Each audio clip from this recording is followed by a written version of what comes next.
अण्णा बोला. आज आपण सेंद्रिय गटातील जिल्हा परिषद पंचायत समिती या इलेक्शनसाठी आपण सर्वजण आज प्रचारात होतो आणि महत्त्वाचा प्रचार कुठला होता तर धनुष्यबाणाचा. धनुष्यबाण म्हणजे आपले लाडके मुख्यमंत्री, माजी मुख्यमंत्री एकनाथरावजी शिंदे. त्यांनी जे काम केलं, लाडक्या बहिणीसाठी काम केलं, लाडक्या भावांसाठी पण काम केलं, काही त्रुटी राहिल्यात त्याच्यामध्ये, वयस्कर लोकांसाठी काम केलं, एसटीमध्ये त्यांना सवलती दिल्या आहेत, मुलींना उच्च शिक्षणासाठी सवलती दिलेल्या आहेत. अशा प्रकारे त्यांनी एक चांगलं काम केलेलं आहे आणि ते काम पुढे नेण्यासाठी आज आपल्या सेंद्रिय गटातून उर्मिलाताई आणि उर्मिलाताई पडवळ आणि नलिनी पवार हे निलंबनातून उभे आहेत. आणि आपल्याला आज जो आपण मांडव्यात सगळ्यांनी जो प्रतिसाद दिला ते कुठल्या ह्या गटात अपेक्षित नसणाऱ्या गावात त्यांना चांगला प्रतिसाद मिळाला की इथून बरेच मोठे नेते येतात जातात, लोकांना प्रचाराला अडवतात असं कळालं मला आज. पण मांडव्यात अडवायसारखं परिस्थिती नाही हे त्यांना पण माहीत आहे.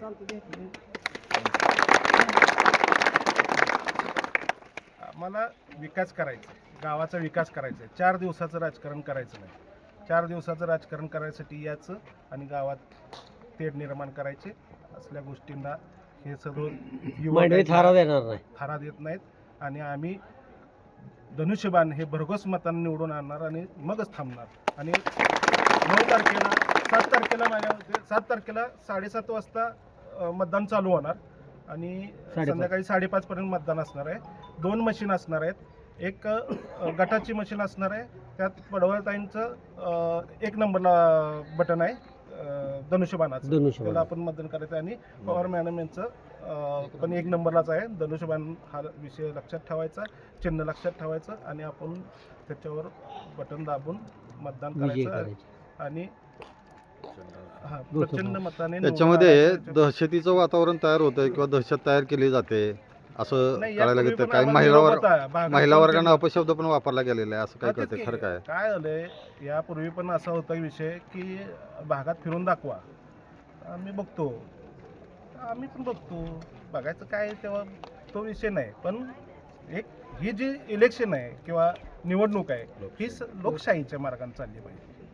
अशी दत्तगिरी करून जर होत असतं आणि मग राहिला काय, ह्याला लोकशाहीला अर्थ काय राहिला?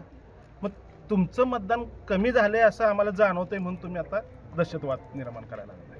बरोबर आहे ना? लोकांनी एवढा चांगला प्रतिसाद दिला हे तुम्हाला बघूया ना. आणि 5 वर्ष 10 वर्ष तुम्ही सगळी सत्ता बघता, सगळं करता. आमच्या गावात आता आज तुम्ही फिरला असेल, काय परिस्थिती आहे बघा. 2000 पूर्वी ह्या गावात खडीकरण नव्हतं, ह्या गावाची ही परिस्थिती होती. आज सुद्धा एवढे मोठे प्रलंबित विषय आहेत. आमची सोसायटी इमारत बघा, दिसते का तुम्हाला? हा, म्हणजे काय आहे, मांडवे गाव फक्त पदभोगायसाठीच आहे, एवढाच विषय, बाकी काही नाही. साधारण भागामध्ये तुम्हाला रिस्पॉन्स कसा वाटतो किंवा लोकांचे काय विचार आहेत, लोकांचे मत काय आहेत? की पूर्वीचा आमचा हा काही गट नव्हता म्हणजे मांडव्याचा, पण आमचे पूर्वीचे संबंध असल्यामुळे आमच्या हरिअप्पा आहे तिथं, त्या सगळ्यांशी आम्ही चर्चा केली आणि ठीक आहे आपल्याला हे काम करायचं आहे. सगळ्यांनी आपल्याला सांगितलं आपण उत्स्फूर्तपणे काम करू आणि सगळे आपापले परीनं सगळे बाहेर पडल्यात आणि धनुष्यबाण हे उचलून घेतलेलं आहे. आता आमचा विरोध कुठल्या नेत्यांना नाही आहे, नाही, पण जे वागणं आहे काही लोकांचं ते तसं नाही चालणार की सगळ्यांना दाबून दबवून असलं राजकारण नाही चालणार. आम्ही मदत केली, आम्ही तुम्ही पुढे जावं म्हणून मदत केली, तुम्ही फक्त कुरघोड्याचं राजकारण केलं. असू दे, ते उत्तर आम्ही मतदानातून देणार आहे. बरोबर आहे, लोकशाही आहे. आत्ता आपण मांडवे गावामध्ये जिल्हा परिषद पंचायत समितीच्या निवडणुकीच्या प्रचाराच्या संदर्भात सर्व एकत्र जमलेलो आहोत.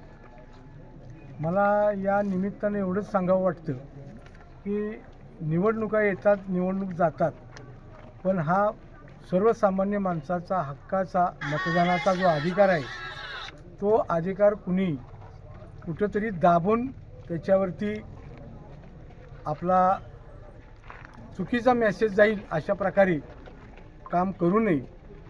आणि मला तर असं म्हणायचं आहे की ज्या वेळेला असा काही प्रकार घडला जातो, मला कानावर आलेलं आहे की 1-2 गावामध्ये प्रचार करणाऱ्या व्यक्तींना हरकत घेऊन थांबवण्याचा प्रयत्न केला, पण लोक ह्या गोष्टीचा योग्य प्रकारे विचार करून आपला मतदानातून निषेध दाखवून देतील.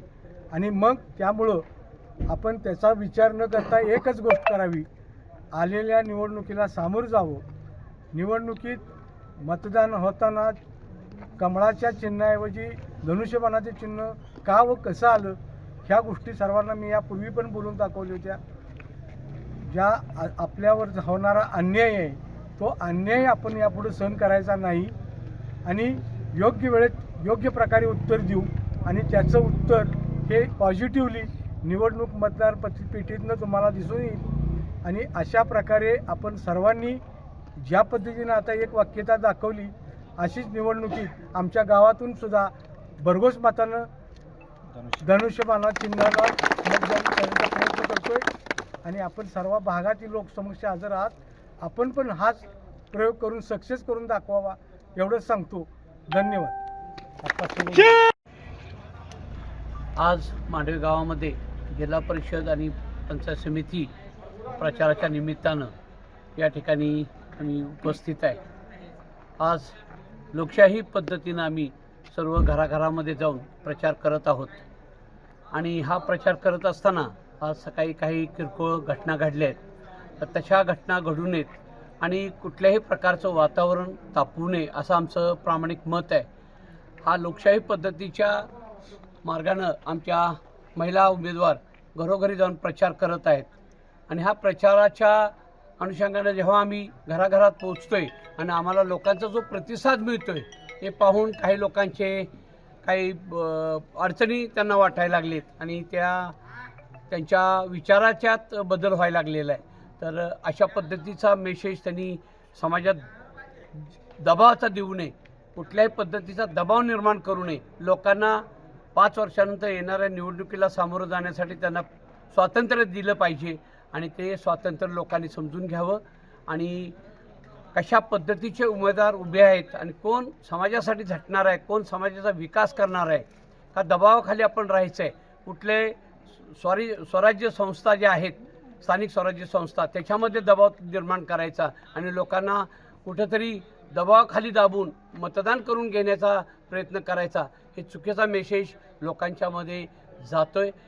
यासाठी सर्व मतदार बंधू भगिनींना माझी विनंती राहील, आपण जे उमेदवार आमचे धनुष्यबाणावर उभे आहेत ते निश्चितपणे विकासाच्याच मार्गाने काम करतील आणि आम्ही स्वतः त्याच्यामध्ये लक्ष घालून प्रत्येक गटाच्या गावामधील विकासाचाच आम्ही विचार करू. आणि ह्या सगळ्या गोष्टीचा विचार आपण सर्व मतदार बंधू भगिनींनी करावा आणि धनुष्यबाणाला भरघोस मतांनी मदत करून विजयी करावं आणि त्याच्या धनुष्यबाणासमोरील बटन दाबून आम्हाला विजयी कराल एवढीच मला या ठिकाणी अपेक्षा आहे. परिसरातील जो प्रतिसाद मला मिळतोय, आमच्या उमेदवारांना मिळतोय आणि सर्व या गावातील मांडवे गावातील लोकांनी ज्या पद्धतीचा आम्हाला प्रतिसाद देऊन प्रचाराला मदत केली आणि मतदान करून घ्यावं एवढंच मी या ठिकाणी सर्व मांडवेकरांना विनंती करेन. आणि भविष्यामध्ये ज्या ठिकाणच्या आम्हाला समस्या समजतायत सांगतायत लोक, ते निश्चितपणे मी 5 वर्षामध्ये आमच्या उमेदवाराच्या मार्फत आम्ही पूर्ण करू एवढंच आश्वासित करतो आणि थांबतो. जय हिंद, जय महाराष्ट्र.